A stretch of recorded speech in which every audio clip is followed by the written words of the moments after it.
Bonjour tout le monde, bienvenue au podcast Au-delà des plans, le podcast de la construction. Chaque semaine, j'ai l'opportunité de rencontrer un entrepreneur issu du milieu de la construction qui nous parle de son parcours et de son histoire. Tout d'abord, j'aimerais remercier nos commanditaires, Lajoie, qui est un agent manufacturier en équipement de plomberie pour les projets résidentiels, commerciaux et industriels. N'hésitez pas à les appeler, ils vont pouvoir vous préparer des spécifications, dont les robinetteries Delta, qui est également un de nos commanditaires pour le podcast. Et j'aimerais finalement remercier Bugatti, qui nous permet d'offrir un cadeau à nos invités. Cette semaine, j'ai eu l'opportunité de rencontrer Lucie Turcotte du groupe Lavigne. Sur ce, bon podcast. Vous écoutez Au-delà des plans avec Bruno Rajotte.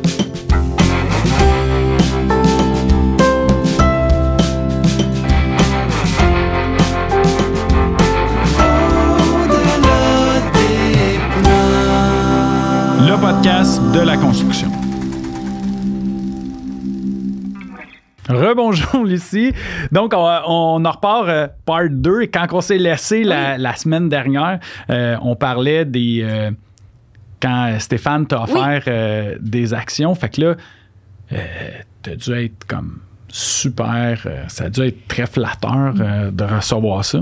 Ben au départ, oui. Ben tu sais, j'étais tellement surprise. Premièrement, j'avais aucune idée que Stéphane envisageait de vendre certaines parties de l'entreprise. Et là, c'est venu me dire, OK, c'est comme ça que je vais réussir à faire un saut vers un modèle d'affaires différent de Lucie, qui est seule, qui anime, qui fait tous les rôles, à un cabinet, justement, qui a déjà une équipe de consultants, tout ça. Comme je le mentionnais, ça me fait faire un bond, hein, ça m'amène en avant déjà face à l'entreprise. Donc, je pèse le pour et le contre. Puis je me dis avec Stéphane, ben voyons si ça peut fonctionner, parce qu'on est les deux à se dire, ça peut-tu marcher ou ça marchera pas, là, tu sais. Puis là, le groupe Lavigne était combien de personnes à ce moment-ci? Ben, Stéphane a un modèle d'affaires hyper intéressant parce que en tant qu'employé, il y a seulement lui et son adjointe. Et tous les consultants qui gravitent autour sont des travailleurs autonomes. J'ai gardé ce modèle d'affaires-là parce que, ben, premièrement, c'est intéressant comme modèle de business parce qu'en formation, tu as des périodes très occupées, moins occupées. Donc, c'est difficile d'avoir une masse salariale qui est 12 mois par année. Mais l'autre élément aussi que je trouve hyper intéressant, c'est que si toi, tu m'appelles Bruno puis que tu dis, moi, je veux une formation en égo, ben, je vais aller te chercher le meilleur de mon équipe dans ce domaine-là puis c'est lui que je vais te proposer.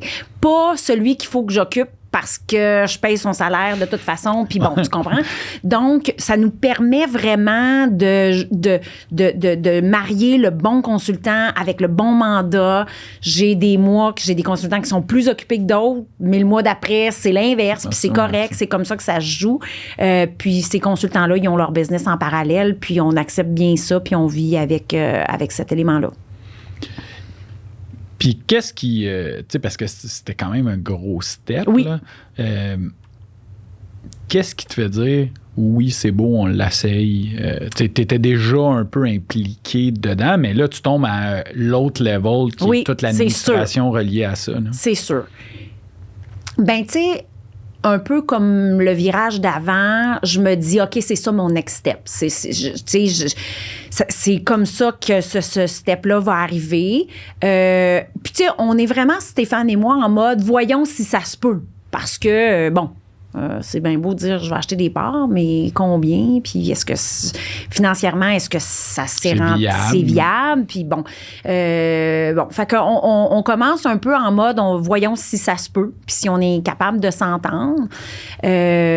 Faut réaliser que Stéphane, c'est mon expert négo. Donc, je me retrouve à négocier avec mon expert négo.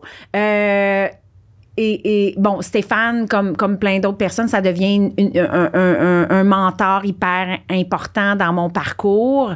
Puis on réussit à faire fonctionner ce prochain step-là. Là. Puis là, Stéphane, il a quel âge à ce moment-là? Stéphane et moi, là, on a 8 ans de différence. Moi, j'ai acheté, ça fait à peu près 3 ans. Donc, tu sais, Stéphane est à 55 à peu près. OK. Puis le thinking, c'est de poursuivre la business. Puis, tu sais, Stéphane, es-tu partner ou il te vend? Comment ça... Exact. C'était quoi le thinking là? Au départ, lui, il m'approche en disant on va se placer 50-50 ou quelque chose comme ça, 40-60, peu importe, on parle. Mais tu sais, qu'on reste un partnership, là. Sauf qu'à force de le calculer, de réfléchir, tout ça, ben on se rend compte que Stéphane, lui, ce qu'il veut, c'est... Lui, il est tanné de la gestion. Il veut retomber plus en animation. Il veut faire d'autres projets. Quand on fait les calculs financiers, ben si on reste 50-50, c'est plus difficile pour moi de l'acheter, tout ça. Donc, finalement, on en vient à la conclusion que si j'achète, il faut que j'achète à 100% pour que ça fonctionne. Oh, OK. Là, toi, tu arrives à cette conclusion-là. Là. Stéphane, comment il a pris ça quand il a apporté cette journée-là? Tu sais, je veux dire, c'est petit pas par petit pas. On est en mode réflexion depuis presque 1 an à ce moment-là, à faire des calculs, puis à mettre des chiffres sur la table, puis à voir c'est viable, pas viable. Puis chacun de notre côté, lui, il part avec ça, calcule ça, moi, je... Puis à un moment donné, tu sais, on en arrive à se dire tous les deux, sincèrement, que ça peut pas être intéressant, ça peut pas se payer assez rapidement si je suis à 50%. Bon, il y a plein de choses il y a plein de frais additionnels si on est en partnership, parce que là, bon... c'est pas les mêmes entreprises. C'est pas les mêmes... c'est ça. Donc là, il y a des éléments additionnels qu'il faut penser. On se met à réfléchir à quel moment, Stéphane, lui, si on le fait 50-50, à quel moment il va vouloir partir pour de bon. C'est pas beaucoup plus loin, finalement. Donc, est-ce que ça vaut la peine de regarder tout ça pour le nombre d'années? Donc, finalement, ce qui est réellement arrivé, c'est que les rôles se sont inversés. Moi, j'ai acheté le cabinet, puis Stéphane est encore avec nous à titre de consultant, puis il prend des mandats, puis il a ses projets à lui, comme mes autres consultants travailleurs autonomes. Stéphane et moi, on est quand même, on a plein de choses qui se ressemblent. On a quand même 2 profils différents. On voit pas toujours les choses de la même façon. Donc, je me dis souvent à quel point ça doit être difficile pour lui d'avoir inversé ces rôles-là, parce que là, ensuite, moi, je prends Stéphane, il est très généreux de son temps. Je l'appelle encore aujourd'hui pour des conseils, pour dire comment toi, t'aurais fait ça, tout ça. Mais je me dis, bon, mais aujourd'hui, c'est plus lui qui prend la décision. Puis c'est pas toujours la décision que lui m'a proposé. C'est parfois une décision entre les deux, ou c'est un élément, mais je me dis... Je lui lève mon chapeau, sincèrement, d'avoir facilité cette transition-là, puis d'être encore aussi présent, puis aussi disponible là, pour m'aider à ce niveau-là. Mais tu sais, j'ai une bonne idée de comment il se sent dans ça, dû au fait que moi, je suis un entrepreneur qui compare des business. Moi, ce qui me fait triper, c'est partir des business, la monter à un niveau, puis après ça, la laisser aller. Moi, j'aime ça, voir ça. La joie qui est un autre projet, qui est celui-là est un petit peu plus gros que les autres d'habitude. Mais, tu sais, c'est un entrepreneur, puis tu sais, t'es un peu comme ça aussi. Chaque business est fait pour être vendu, puis c'est un bébé qu'on laisse aller. Oui. Puis, quand t'es trop attaché, ça, c'est mon père qui m'a dit ça une année, si t'es trop attaché à ta business, ça veut dire que tu l'as peut-être pas géré, ou tu l'as peut-être pas construit pour être une business. Oui. Fait que, tu sais, Stéphane, il l'a construit, puis quand il te l'a apporté, c'est sûr qu'il devait avoir en arrière, dire je crois que j'ai un modèle d'affaires intéressant, je crois que ça s'achète, je crois que ça se vend, je crois que Lucie, c'est la bonne personne, puis, tu sais, le step 2, tu sais, il aurait pu, tu sais, mettons, il est 30 avec 3-4 autres personnes, mais là, OK, son thinking, c'est à 3-4, on va développer plus gros. Mais là, c'était du one. Oui, c'est ça. Fait que c'est sûr que dans sa tête, c'était vendre. Puis aujourd'hui, il doit être super fier parce que, tu sais, il participe encore à toutes ces décisions-là. Même si, toi, tu sais, il est capable d'influencer quand même certaines décisions. Puis, qu'est-ce qui fait triper un entrepreneur? C'est pouvoir influencer son parcours. C'est pas une décision. Tu sais, encore ce matin, je parlais avec un client, puis il me disait j'ai appris que ma collègue un matin, lundi matin, que ma collègue a été licenciée, puis là, j'étais comme Puis là, il me dit, ça me fait capoter, tu sais. Puis là, moi, j'étais dans mon banc, puis là, j'étais comme... Hey, je serais plus, tu sais, comme employé, je serais pas capable de vivre ça. Là, tu sais, moi, j'ai besoin d'être en charge. Tu sais, l'argent, oui, c'est important. Puis, tu sais, ça va tout en faire partie du parcours, là, tu sais, les 3 F, là, fun, foin, foi. Là. Mais, tu sais, pouvoir décider de son avenir, c'est ça qui fait triper la majorité des entrepreneurs. Puis, tu sais, Stéphane, il était en développement de compétences. Donc, tu sais, de m'accompagner, je pense, tu sais, c'est comme la suite logique des choses. Puis je pense que la transition est importante à ce moment-là.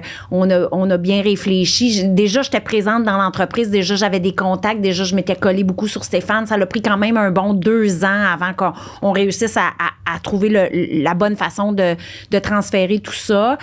Puis ensuite, tu sais, Stéphane était présent pour m'accompagner 2 ans, là, plus présent. Puis là, ben, comme je dis, il est encore là à titre de consultant. Donc, je pense que la réflexion puis le plan d'action de transition qu'on avait mis en place a bien fonctionné. Puis j'espère qu'il est content de ce qu'on fait avec le cabinet. Oui. Non, je pense qu'il doit être bien fier de tout ça. Avec la pandémie, là, tu sais, on s'en parlait dans la pré-entrevue du podcast. La pandémie, tu sais, vous êtes des...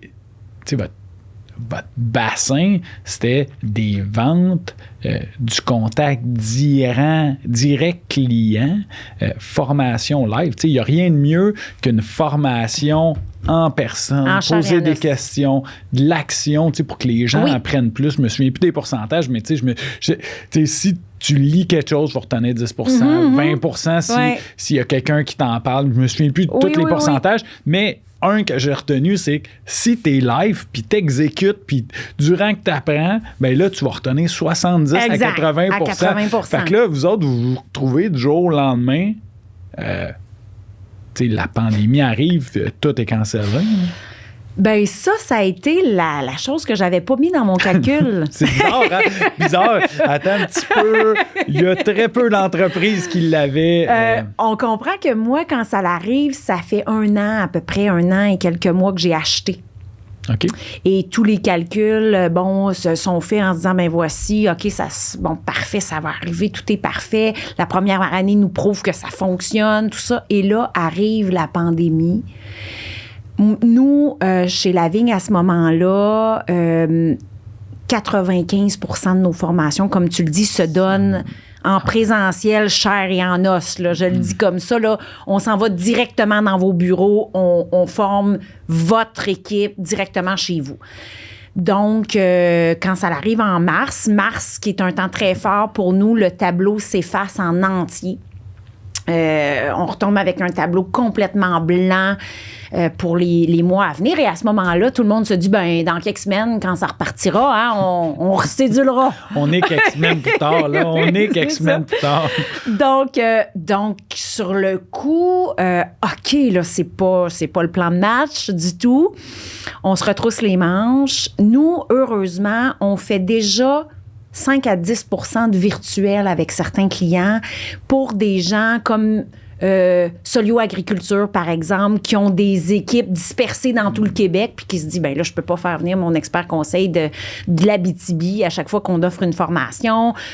Pour certains autres qui disent, on fait le suivi en virtuel. Donc, on en fait un peu. Donc, on a déjà les plateformes qu'on utilise. Nos formateurs sont déjà formés à animer en virtuel. On a déjà une base, tu sais, donc c'est ce qui nous aide. Donc, Stéphane et moi, on s'attelle à se dire, OK, bon, ben dans le contexte actuel, c'est quoi les compétences que nos gens doivent développer? C'est quoi? C'est ça. C'est quoi? Et quelle formation on a qu'on peut tourner rapidement en virtuel qui va répondre aux besoins des entreprises actuelles. Donc là, on s'installe, on développe des nouveaux syllabus, on développe des nouveaux contenus, on applique tout ça au virtuel, on martèle, on développe, on appelle nos clients. Plusieurs qui, au départ, nous disent, ben dans quelques semaines quand ça recommencera, mais au bout de quelques semaines, se rendre compte que, OK, ça va être plus long ça arrivera qu'on pas, pense. là. Donc, se mettre à dire, OK, essayons de le tourner en virtuel. Et là, de fil en aiguille, on tourne de plus en plus de choses en virtuel, ce qui fait qu'à la fin avril, on est revenu avec un calendrier, la même année, on est revenu avec un calendrier aussi plein qu'avant que tout s'efface, mais là, 100% en virtuel. Donc, on se met à accompagner les équipes de vente pour servir leurs clients à distance. On se met à équiper et à accompagner les gestionnaires qui ont des employés en télétravail. On se met à accompagner des gens acheteurs, négociateurs à distance. Donc, on est vraiment dans un mode à distance, puis on réussit à se recréer un créneau grâce à nos clients qui se disent pour plusieurs, hein, on est... je sais, tantôt, tu as dit, il n'y a pas la chance, mais il faut quand même être une partie de bonne étoile. On est dans un secteur qui peut continuer. Hein? Il y a des secteurs qui ne pouvaient pas. Nous, on peut continuer. Puis on a même des clients qui se disent, ben là, tant qu'à avoir des employés qui sont moins occupés, profitons-en pour les former. Donc, on a comme un virage qui permet d'alimenter la formation. C'est ça, mais, tu sais, encore une fois, je suis contre la chance, là. Mais l'idée oui. là-dedans, c'est déjà là, vous aviez, votre clientèle que vous visiez, c'était pas la personne qui allait mettre 8 offres devant, là, puis qui allait dire le moins cher, c'est un tel, c'est lui qui comprend. Déjà là, vous aviez déjà une sélection de clients qui faisait en sorte que, parce que il y en a beaucoup que la pandémie ne voulait pas investir là. Fait que c'est sûr que de dire OK, ouais, c'est difficile. Mais l'autre chose aussi, c'est tout votre turnover en un mois des nouvelles formations. Je regarde juste la négociation. Hier, j'étais avec un client, on discutait d'un dossier, puis là, il me dit si j'avais été devant lui, j'aurais été capable de négocier bien plus facilement. Parce que là, il est au téléphone, ou il est en virtuel, puis là, laisse-moi regarder. Puis, fait que là, je dis, puis là, mon thinking, c'était, ouais, mais tu sais, prends une formation sur comment négocier, tu sais, parce que négocier face à face, vendre face à face, tu sais, faire une vente face à face versus faire une vente, tu sais, en team, puis c'est incroyable parce que tu sais on a eu la chance de prendre au début, on a fait partie des premiers. Vous êtes de ceux qui avaient dit on va en profiter. On va en profiter, puis tu sais je me souvenais nous autres on a recommencé petit peu à petit peu, mais tu sais vraiment là depuis les dernières annonces tout le monde est revenu sur la route. Wow. Puis tu sais je vois autant que tu m'étais habitué à faire des ventes, des recommandations en ligne, en team, au téléphone, que là, je reviens en personnel, puis là, tu sais, c'est comme, hey my God, tu sais, c'est quasiment, tu sais, des fois, je parlais à Nicolas puis à Fred, puis là, je leur disais, là, je retourne, c'est quasiment facile, là. Oui. Mais je dis, tu sais, là, parce que là, j'applique tout ce qu'on a appris acquis en plus, comment, tous les acquis qu'on a fait là, j'arrive là, puis tu sais, c'est straight to the point, bing, bing, bing, OK, versus qu'avant, peut-être, c'était différent. Fait que, tu sais, c'est tout des beaux acquis qu'on a fait, mais effectivement, tu sais, ce turnover-là, tu sais, c'est tout à votre honneur d'avoir embarqué là. Parce que ça a sauvé. Il y a plein de business qui se sont pas adaptés ou qui se sont adaptés sur le tard, mais l'hémorragie était déjà faite, puis il y en a qui passeront pas à travers. Là, même si on est à la fin, il y en a qui versus là, mettons, votre business qui est en pleine effervescence, qui là, peut recommencer en présentiel en plus de ce volet-là. Exact. Hey, ça peut exploser à travers. Puis là, tout le monde est confortable. Tout le monde. Moi, je disais à mon équipe, je dis, là, avant ça, on aurait demandé à tout le monde de faire des trucs, des réunions en virtuel. On n'aurait pas été capable. Tout le monde disait, non, c'était trop compliqué. Là, on n'a pas le choix. Fait que je dis, quand on n'a pas le choix, les gens s'adaptent. Tu sais, j'ai des clients, parce qu'on faisait, comme je mentionne, du virtuel avant.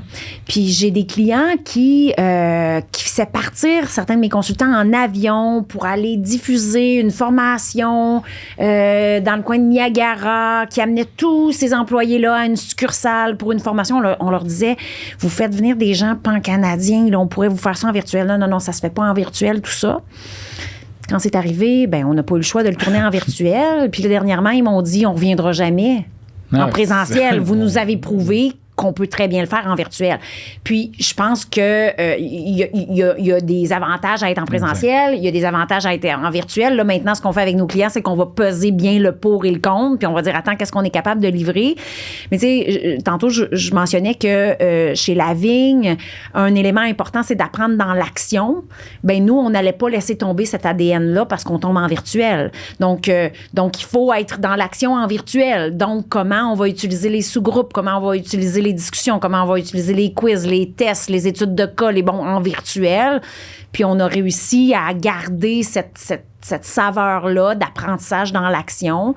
Donc aujourd'hui, ce que nous, ça nous a permis, c'est de se développer nous et d'être capable de dire aux gens que peu importe le syllabus qu'ils choisissent chez nous, on peut leur faire en présentiel ou en virtuel, dans l'action, puis qu'on sait qu'on va garder leurs gens attentifs, intéressés, participatifs tout au long. Donc, ça, encore là, nous, ça nous a permis de nous rendre plus loin, tout simplement. Mais j'avoue que le 13 mars 2020 au matin, j'étais pas là dans ma réflexion. Moi, je me souviens de cette journée-là, puis je pense qu'il y a plusieurs qui vont s'en souvenir. C'est un peu... c'est notre World Trade Center. Exact. C'est quelque chose qui a marqué le lockdown complet cette semaine. C'est assez majeur. Exact. Qu'est-ce qui est né comme formation ou comme développement de compétences qui est né de là? De la pandémie? Ouais. Plusieurs choses. C'est sûr que tout l'élément, gérer une équipe à distance, il y a eu beaucoup parce qu'on est passé par une année complète. Donc, est venue la gestion de la performance à distance, est venue la mobilisation à distance, est venue la bienveillance pour nos gens, est venu le leadership à distance, la communication. Donc, il y a eu beaucoup d'éléments en gestion qui ont dû être mis de l'avant. Puis on a réfléchi beaucoup en équipe chez Lavigne, puis on s'est rendu compte que les compétences de gestion qui sont nécessaires sont parfois les mêmes. C'est juste que quand on est tous ensemble au bureau, on peut parfois se permettre des petits travers qu'on ne peut pas se permettre quand on est à distance. Donc, il fallait les ancrer encore mieux. Il faut juste s'assurer. Donc, il y a eu beaucoup de ça. Il y a eu du leadership de crise, ça, c'est sûr, parce qu'il y a des entreprises qui étaient en mode crise. Donc, il y a eu beaucoup de ça. Il y a eu beaucoup de coaching exécutif, coaching de gestion auprès des équipes pour bouncer des idées, pour voir, on dit à l'extérieur de la boîte, mais là, on était rendu pas de boîte du tout, là, pour essayer de voir quoi faire. Puis souvent, avec les exécutifs, quand je suis le VP marketing d'une organisation, je suis supposée de savoir quoi faire en marketing. Puis quand je suis le VP vente, je suis supposée de savoir quoi faire. Puis c'est le fun de pouvoir bouncer avec quelqu'un d'autre. Ouais. Juste de sortir de l'organisation. Fait qu'on a eu beaucoup de ça. On a eu beaucoup de ventes parce que c'est venu changer la réalité des vendeurs, d'accompagner leurs clients à distance, d'utiliser les outils pour bien accompagner les clients, de voir maintenant nos actions en planification stratégique d'un territoire parce que c'est quoi mes opportunités puis où je dois passer mon temps. Donc, il y a eu beaucoup d'éléments comme ça avec les équipes de vente. Dans certaines industries aussi, le prix est devenu important. Donc, tout le justifier sa valeur est devenu très, très, très important pour les équipes de vente. Comment j'explique ma valeur plutôt qu'à baisser mes prix? Je suis là-dedans tous les jours. Exact. Donc, il y a plusieurs choses qui se sont venues se développer. Là, bien sûr, on voit beaucoup au niveau de l'expérience client parce que dans le domaine, entre autres, de la construction, les délais, les problématiques amènent de l'insatisfaction client. Donc, les équipes qui sont au service du client, qui doivent gérer les situations difficiles, on sent un épuisement à ce niveau-là. Donc, il y a eu beaucoup de ça pour accompagner ces équipes-là. Donc tu sais, c'est venu, ça leur a ramené des thèmes à l'ordre du jour, c'est venu approfondir certains thèmes. On est beaucoup dans des diagnostics dernièrement de comment on regarde le département des ventes, on s'assure qu'on a la bonne structure dans le contexte actuel, parce que peut-être que la structure qu'on avait avant la pandémie et puis la structure qu'on doit avoir maintenant. Oui, mais ça, justement, c'est une de vos compétences que je crois que, tu sais, souvent, puis moi, je parle tout le temps à ma copine, à mes parents, qui s'en vient, tu sais. Puis là, je dis, je rencontre Lucie qui s'en vient au podcast. OK, Lucie fait quoi? Elle fait quoi? Fait que là, j'y explique, elle a une entreprise qui donne des formations, tout ça. OK.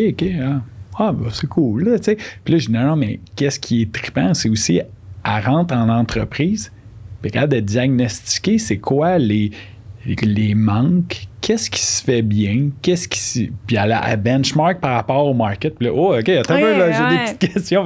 Fait que de où ça c'est né, tu sais, parce que initialement, on donnait une formation en disant, un peu un curriculum, disant voici ce que tu vas apprendre aujourd'hui, voici les compétences sur lesquelles on va travailler. Mais là, tout le volet diagnostic, c'est venu à quel moment dans l'équation? Bien, c'est venu parce que, on parle de l'entreprise, on parle beaucoup de formation parce que c'est quand même le plus gros, le core business qu'on a. On fait beaucoup de coaching aussi, coaching individuel, coaching de groupe, exécutif gestion ou accompagnement de vendeurs, coaching de négo, bien entendu. Et là, on offre de la formation sur mesure, ou des interventions sur mesure. Donc, parfois, avant de partir un parcours de formation puis de dire on va former vos 40 vendeurs sur ça, c'est intéressant de se demander, tant qu'à faire cet investissement, est-ce que c'est sur ça qu'on doit les former? Qu'est-ce qu'ils connaissent déjà? On ne perdra pas du temps à répéter ce dans quoi ils sont déjà bons. Puis on va plutôt s'attarder à ce qu'ils doivent développer ou ce que le contexte actuel leur demande de changer. Tantôt, tu disais, ça fait 20 ans qu'on fait ça comme ça, oui, mais ça l'a changé dans le marché. Et un élément que j'ai pas mentionné pour l'instant, c'est qu'au groupe Lavigne, on développe vraiment tout ce qui est compétences comportementales. Comportementales au contact du client, au contact de... Donc, c'est souvent des compétences que les gens se disent « Ouais, mais ça, dans la vie, tu l'as ou tu l'as pas? » C'est beau à dire, ça. Vendeur, là, tu l'as ou tu l'as pas? C'est un naturel. Gestionnaire, tu l'as ou tu l'as pas? Oui, mais tu sais, à un moment donné, il y a comme une base, ça s'apprend. Comme comptable, ça prend une personnalité pour faire ça, dans le sens que ça prend des forces. On va voir plus souvent tel défi. Comme un comptable, ça prend des forces, puis on va voir plus souvent tel type de défi, mais il reste qu'il y a plein de choses qui s'apprennent et qui se développent et qui doivent être travaillées. Donc, le diagnostic, souvent, nous permet ça. Nous permet de rentrer dans une entreprise, de se dire, attends, là, avant de former, on a-tu le bon monde? On a-tu le bon profil? Qu'est-ce qu'ils savent déjà? Qu'est-ce qu'ils doivent développer? Comment on peut les structurer différemment? Est-ce que ton équipe interne collabore bien avec ton équipe externe? Et sinon, qu'est-ce qu'on doit donner comme formation à ton équipe interne, puis qu'est-ce qu'on doit donner à l'équipe externe pour leur faciliter la vie? Est-ce qu'on doit leur faire une formation ensemble pour qu'ils comprennent l'impact qu'ils ont les uns sur les autres? Pour qu'ils se parlent.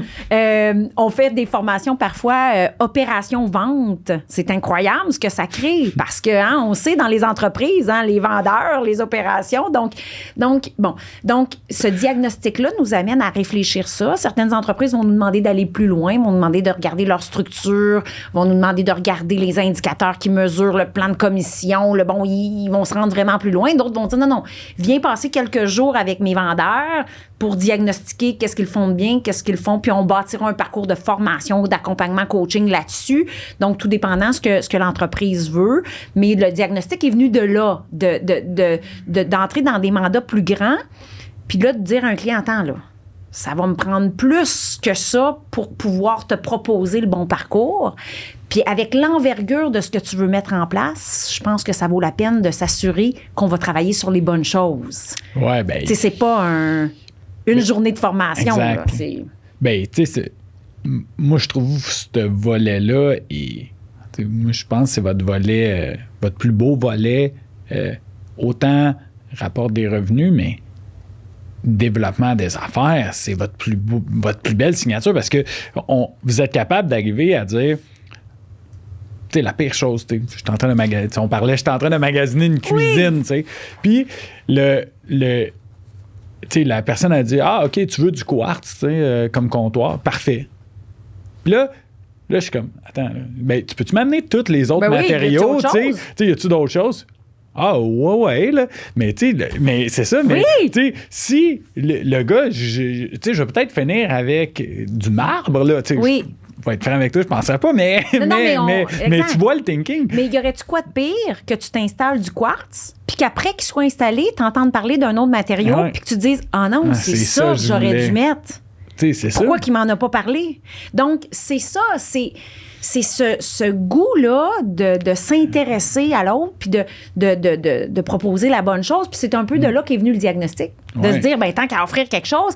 Puis je rappelle la réflexion de départ. Puis c'est pour ça que je dis que Stéphane et moi, on a eu un parcours qui se ressemble beaucoup parce que Stéphane avait fait cette même constatation-là 10 ans avant en se disant, j'ai envie d'offrir quelque chose à valeur ajoutée, de la formation sur mesure, de la formation dans laquelle les gens vont se retrouver.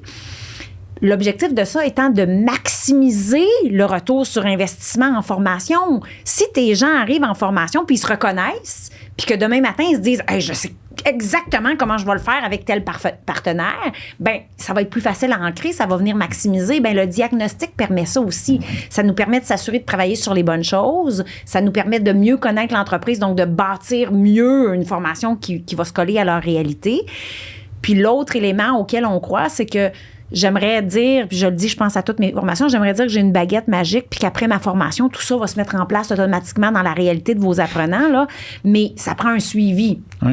Donc, moi, que le client me dise, on va le faire à l'interne, ce suivi-là, ça me va, pourvu qu'il y en ait un. OK, bon. Même là, tu les écoutes pas, Lucie, tu nous envoies quand même des emails. Hey, comment ça va, telle affaire? Exact. C'est parce qu'on sait que la réalité de cette entreprise-là, c'est pas de former. Exact. C'est de servir ses clients, c'est de livrer chez La Joie, c'est de s'assurer que les clients ont la bonne information au bon moment, la bonne soumission, le bon projet. Donc, moi, je ne fais que ça, penser développement de compétences à longueur de semaine. Mais les clients que j'accompagne, eux, ils ont leur business à eux. Puis le développement des compétences, c'est un filon à travers tout ce qu'ils ont à faire. Donc, malheureusement, c'est souvent ce qu'on va délaisser parce qu'on se dit, là, avant, il faut que je revienne aux clients. Avant, il faut que je m'assure que j'ai l'inventaire. Avant, il faut que je m'assure... Puis la formation ou le coaching, on le fera après, mais après, ça arrive jamais qu'il n'y a plus rien sur la liste de to-do. Là, si tu n'as plus rien sur ta liste, c'est pas bon. t'as un autre problème. Fais juste t'avertir, tu as un autre problème que ça. Donc, c'est normal qu'on revienne aux clients, puis l'objectif, c'est de se dire, est-ce que ce qu'on a fait chez vous s'ancre? Est-ce qu'on voit les résultats? Est-ce qu'on en profite pleinement? Puis si le client me dit, oui, on coach, on ramène, comme vous m'aviez dit, on ramène les sujets en réunion, tout ça, parfait, c'est ce qu'on veut. Si on dit, écoute, on a échappé telle balle, qu'est-ce qu'on pourrait faire? Est-ce qu'on peut faire un atelier de co-développement? Est-ce qu'on peut coacher les gens? Est-ce qu'on peut... Tant mieux, là, c'est ce qu'on veut. On est en train de préparer la réunion des ventes, la prochaine réunion des ventes avec Nicolas. Puis, un de nos premiers réflexes, c'était, on a ouvert les documents qu'on avait de vous autres, puis on a fait, hey, on va ramener ça. Ramener ça. C'est puis parfait, là, c'est ce qu'on veut. On dit, ça cadre avec le sujet de la réunion, comment qu'on peut amener ça. Puis, ça va cadrer avec les formations. Puis là, tout de suite, j'ai fait, ben oui, gars, c'est ça. Ça l'amène. C'est de ramener une réflexion. Le rappel. Tu m'as amené 2 livres. Oui. De où c'est né, ça? Puis là, by the way, c'est quoi? Peut-être vous aviez un peu de temps libre pour Stéphane. Parce que ça reste des c'est des bibes, 280 pages. De où est venue l'idée du livre? Je peux les montrer. Oui, à la écoute, caméra, mais le but, les livres sont venus de concepts qu'on enseigne, bien entendu, de formation. L'idée est venue surtout au niveau de la négo.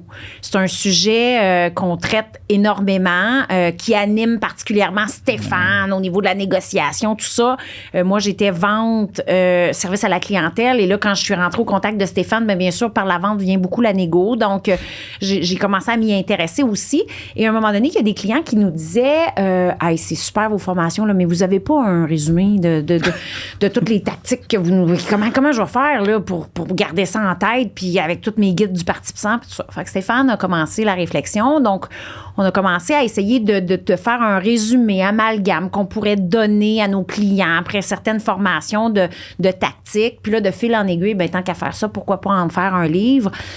Puis là, on s'est rendu compte que finalement, on avait beaucoup de contenu en gestion des ventes aussi, qui est l'autre livre, 101 conseils. Donc finalement, le 101 conseils pour propulser votre équipe au sommet est sorti avant. Oui, c'est ça. Est sorti avant parce que, on a commencé à se dire qu'est-ce que ça prend pour être performant en gestion des ventes. Ça prend une bonne stratégie, ça prend une bonne communication, ça prend de la mobilisation, ça prend une intelligence concurrentielle, ça prend... Puis là, on a commencé à séparer les thèmes, à écrire ça. Et 1 an, et on les montait en parallèle, si tu veux, les deux, parce qu'on écrivait cette tactique-là de négo, c'est intéressant aussi. Donc, on a sorti le 101 conseils pour l'équipe de vente, pour les gestionnaires de vente. Puis l'année d'après, on a sorti tout de suite le 95 tactiques pour négocier. Donc, et ça, c'est bien parce que ça nous permet justement de laisser une signature. Ça nous permet d'utiliser nos livres dans certaines formations. Entre autres, le livre 95 tactiques est vraiment bâti sur la négociation, c'est 95 tactiques de négociation. Mais pour être en mode collaboratif, quelles sont les bonnes tactiques? Pour être en mode plus compétitif, quelles sont les bonnes tactiques? Pour mettre de la pression, pour gérer le climat, Donc, on les sépare et chaque tactique est montée comme dans quel contexte il s'applique, quelle est la tactique et quelle est la contre-tactique. Parce que si votre... des fois, t'es l'autre bord de la table. Si l'autre l'utilise aussi. Donc, les gens nous disent que c'est bien parce que ça leur permet en préparation de négo de retourner vers le livre et de se dire, attends, là, qu'est-ce que je devrais préparer? Donc c'est devenu comme un recueil que plusieurs de nos participants utilisent, bien sûr, puis que nous autres, on utilise à chaque fois qu'on monte une nouvelle formation pour voir quelle tactique s'applique le mieux dans le contexte du client, puis c'est comme ça qu'on les utilise finalement. Tu sais, tantôt, on parlait que vous aviez adapté les formations. Vous êtes moi, je dis, vous êtes en avant de la parade. Vous êtes capable d'avoir les formations puis de préparer, évidemment, à ce qui s'en vient. J'ai 2 questions. C'est quoi les prochaines formations avec le retour un peu au travail? On parlait... je m'en venais, puis j'écoutais Paul Arcand, puis là, il disait « Ouais, mais là, avec le prix du gaz, qui augmente, là, le retour au travail va peut-être être modifié, le travail à la maison, télétravail. Oui. » Là, il y avait toutes ces affaires-là, puis là, je me disais « OK, mais j'ai eu... mon premier invité, c'était Denis Tremblay, puis je l'ai eu au début de la pandémie. Puis là, il me disait, les gens avec le télétravail, il faut qu'ils comprennent que si tu veux faire des escaliers toute ta vie, là, tu peux être chez vous, mais il faut s'intéresser, il faut de l'information. Fait que là, on sort de la pandémie. C'est quoi les prochaines... c'est quoi qui s'en vient du côté développement de compétences autant on a été en mode comment gérer une équipe en télétravail, là, on va être en mode comment gérer une équipe hybride dans plusieurs organisations parce qu'on a des équipes qui reviennent, on a des gens qui vont être 3 jours à la maison, 2 jours au travail. On a des nouvelles réalités au niveau du travail qui sont importantes. Donc, bien sûr, ces compétences-là restent présentes, mais s'adaptent justement au nouveau contexte qu'on va avoir dans les organisations. On a des employés qui ont le goût de revenir au travail, on en a plein qui n'ont pas le goût de revenir au travail. Donc, qu'est-ce que ça va venir changer quand on va venir demander à nos gens de venir au travail? Si on amène nos gens au travail puis qu'ils font exactement ce qu'ils font chez eux devant leur ordinateur, ça sera pas très long qu'ils vont se dire, écoute, je peux faire ça de chez nous, là. OK? Ouais, Donc, comment on va structurer nos semaines, comment on va apporter une plus-value, à s'assurer de maximiser les journées de groupe au travail pour qu'il y ait une plus-value à se déplacer jusqu'au bureau et que les gens aient le goût de se déplacer jusqu'au bureau. Donc, il y a de grandes réflexions à travers ça. À travers ça, il y aura aussi, il y a des jours que j'ai mes gens près de moi, il y a peut-être des jours que je les ai encore en télétravail. Donc, comment je suis un meilleur gestionnaire à ce niveau-là. Pour les équipes de vente, on est aussi dans ça. Hein? On va être dans la gestion de je pourrais pas me déplacer autant, il y a des clients qui nous demandent de moins passer. Bon, donc, on demeure dans l'application des compétences aux nouveaux concepts. Au nouveau contexte, je devrais dire, excuse-moi. Un des éléments qui vient beaucoup, beaucoup, beaucoup teinter les formations aujourd'hui encore plus, je dirais, que le retour au travail, c'est la pénurie de main-d'œuvre. C'est la pénurie de main-d'œuvre qui est très, très, très importante dans plusieurs contextes. Là, puis je pense que j'apprends rien à personne. Si vous avez eu à embaucher quelqu'un... S'il y en a qui veulent déposer vos CV, il y a mon numéro qui est en bas. Et là, ça l'amène une réalité différente. Parce que, justement, au niveau de la gestion, tout l'élément bienveillance, empathie, expérience employée, comment je conserve mes gens, comment je les fidélise, ce qu'on a vu s'appliquer à l'expérience client ça en vient est maintenant applicable à l'expérience employée. Hein? Comment je vais les fidéliser, comment je vais les garder, comment je vais... Parce qu'un employé satisfait fait des clients satisfaits de toute façon. Donc, au bout de ça, ça a un lien. Donc, il y a beaucoup de ça. Et ce qu'on voit avec la pénurie de main-d'œuvre, Bruno, c'est que plusieurs employés se sont vus offrir de nouveaux postes.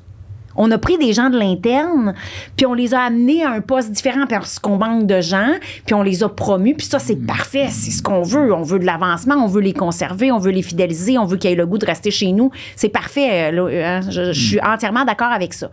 Ce qu'on oublie parfois en faisant ça, c'est que cette personne-là qui était mon top à tel rôle, ça va y prendre des compétences additionnelles dans le nouveau rôle. Si j'avais un excellent chargé de projet qui connaît tout, qui est très technique, qui a une belle façon, qui a une belle rigueur, tout ça, et que je le mets chef d'équipe, oui, c'est la bonne personne parce qu'il faut qu'il soit technique, il faut qu'il soit compétent, il faut qu'il sache quoi faire sur les chantiers, tout ça. Mais il reste que maintenant, en tant que chef d'équipe, il y a des compétences de gestion qu'il doit développer. Puis c'est pas parce qu'il était technique qui a aujourd'hui le courage managérial, qui a aujourd'hui l'art de coacher, qui a aujourd'hui la bienveillance, qui a aujourd'hui le leadership que ça lui prend. Donc, c'est pas parce que j'ai pris quelqu'un qui était très compétent dans mes produits puis que je l'ai amené comme acheteur qui a les compétences de négociation que ça prend.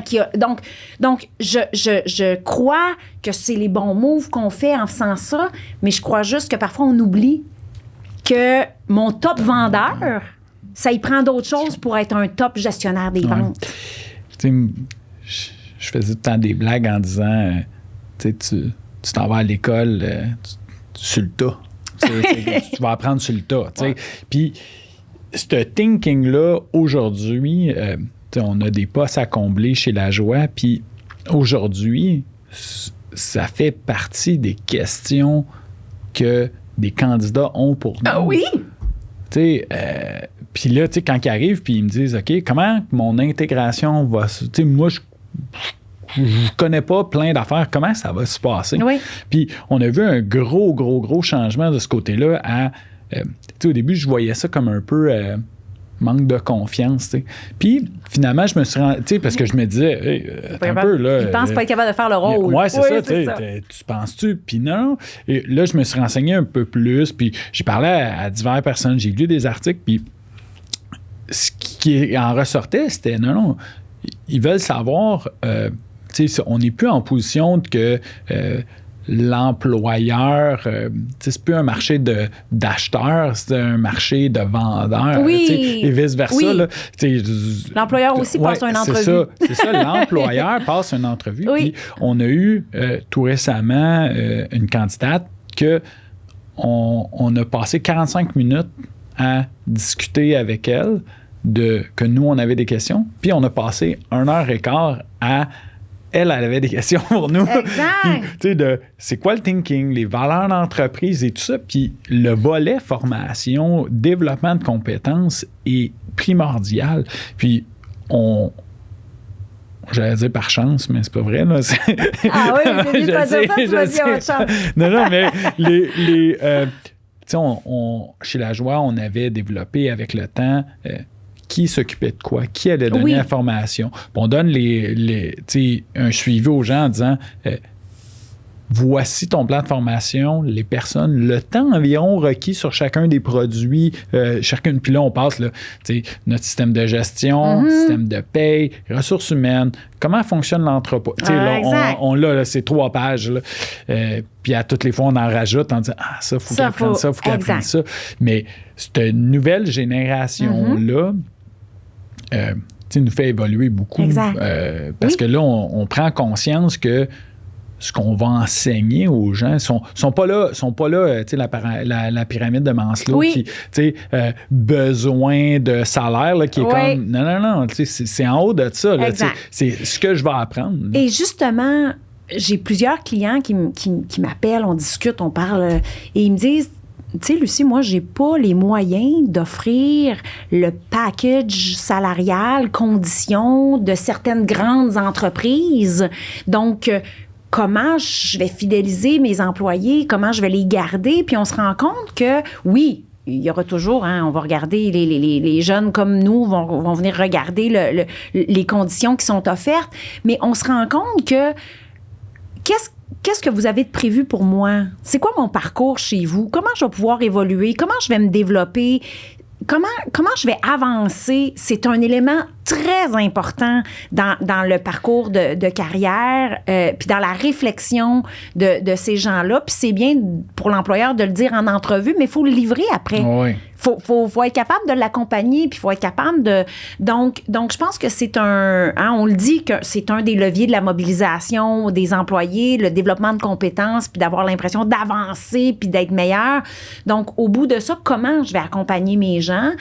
C'est bien de les faire avancer, mais comment je vais m'assurer qu'ils se sentent bien dans le nouveau rôle qu'ils ont à jouer? Puis comment je vais m'assurer justement de pouvoir bien les accompagner à ce niveau-là. Donc, tu sais, quand tu me demandes c'est quoi les grands contextes de discussion présentement, c'est beaucoup ça.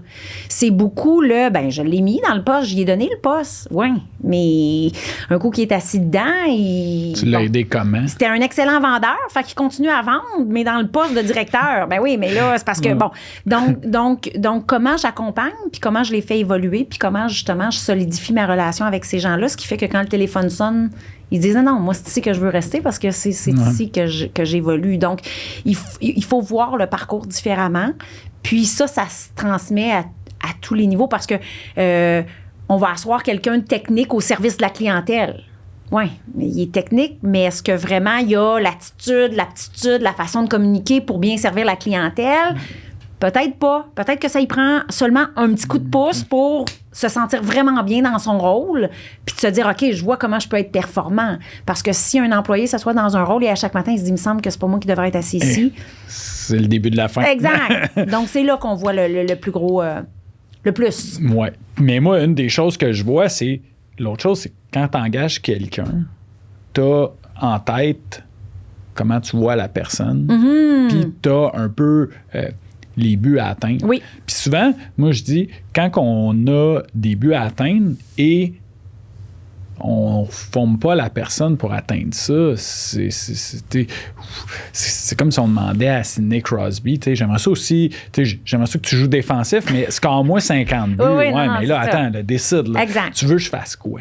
Exact. Puis tu veux que je score 50 buts, parfait, donne-moi les outils, entraîne-moi, montre-moi comment les positions, les choses, puis je vais compter 50 buts, mais si tu veux que je fasse les deux, ben je peux pas. Là. Exact. C'est un peu ça, fait que... Exact. Donc, on est vraiment là. Donc, il y a les thèmes, de toute façon, on aime être dans notre créneau, on veut être des experts de domaines précis. Tu sais, on travaille beaucoup, comme je le disais, en leadership, en vente, en égo, en expérience client. On continue tu sais, tout ce qui va avec la communication, l'influence, tout ça, on reste dans ce créneau-là, mais on voit qu'il y a des besoins plus ponctuels qui apparaissent justement à cause des réalités que les entreprises ont à affronter. Puis ça nous amène des thèmes ou des façons différentes d'approcher certains thèmes. Tantôt, tu parlais que tu arrivais dans la cinquantaine. Oui! début. Oh, c'est un détail, ça. Un entrepreneur, un peu comme Stéphane, tu sais, mais il reste entrepreneur, tu vas rester toute ta vie. Exact. De quoi tu es le plus fier?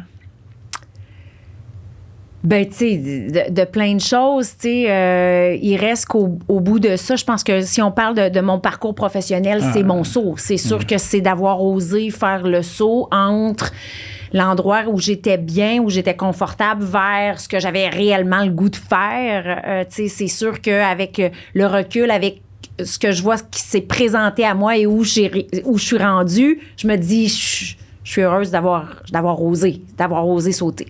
Les livres ont été une période marquante parce que, bon, c'est quand même quelque chose c'est l'extra mile. Oui, c'est l'extra mile. Mais plein de parcours, tu sais, plein de parcours clients qu'on a. Moi, je carbure beaucoup au mandat. J'ai la chance d'accompagner dans des virages. Je disais, j'ai jamais autant appris que depuis que j'étais en formation et en développement de compétences. Donc tu sais, à chaque mois, il y aura des mandats qui auront été inspirants, un parcours leadership dans lequel on a accompagné 145 gestionnaires, des formations lors de coaching qu'on a diffusées énormément, notre offre négo qui s'enrichit à chaque jour. Donc, tu sais, il y a plein de choses qu'on met en place, mais je pense que c'est vraiment le domaine dans lequel je suis puis le saut que j'ai fait pour l'atteindre. Là. Qu'est-ce que tu aimerais laisser en héritage au milieu de... Tu fais partie... le podcast, c'est le podcast de la construction, mais pour moi, tu as formé plein d'entreprises en construction. Qu'est-ce que tu aimerais laisser en héritage? Qu'est-ce que tu aimerais que les gens se souviennent de toi? Ben moi, je pense que ce qu'il faut ce que j'aimerais que les gens se rappellent, c'est qu'on n'a jamais fini d'apprendre. Puis que, justement, tu sais,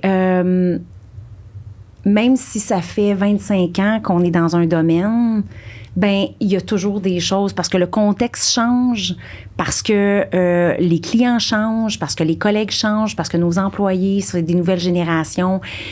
Parce qu'on change. Parce qu'on change, parce qu'on a envie d'autres choses. Puis quand je me suis lancée en formation, j'avais peur du top, dans le sens que je me disais, le top vendeur qui va rentrer dans ma formation, là, qu'est-ce qu'il va venir apprendre? Je dis il n'y a rien à apprendre, il est déjà top vendeur. J'avais comme cette inquiétude-là. Puis avec 15 ans de formation maintenant, j'ai réalisé que le top vendeur ou le top manager ou le top négociateur, il n'est pas top pour rien. C'est parce qu'il se demande tout le temps qu'est-ce que je peux faire de plus. Donc, j'ai réalisé que mon top vendeur, c'est souvent mon meilleur allié dans ma formation parce que c'est lui qui est le plus friand, c'est lui qui est le plus intéressé, c'est lui qui va dire « Ah, c'est vrai, j'ai jamais pensé à faire ça. » Donc, on n'a jamais fini d'apprendre. Il faut juste se rappeler ça. Les nouvelles générations nous apprennent quelque chose. Donc, il faut toujours accepter, justement, de sortir de la zone de confort puis se dire « Attends un petit peu, là.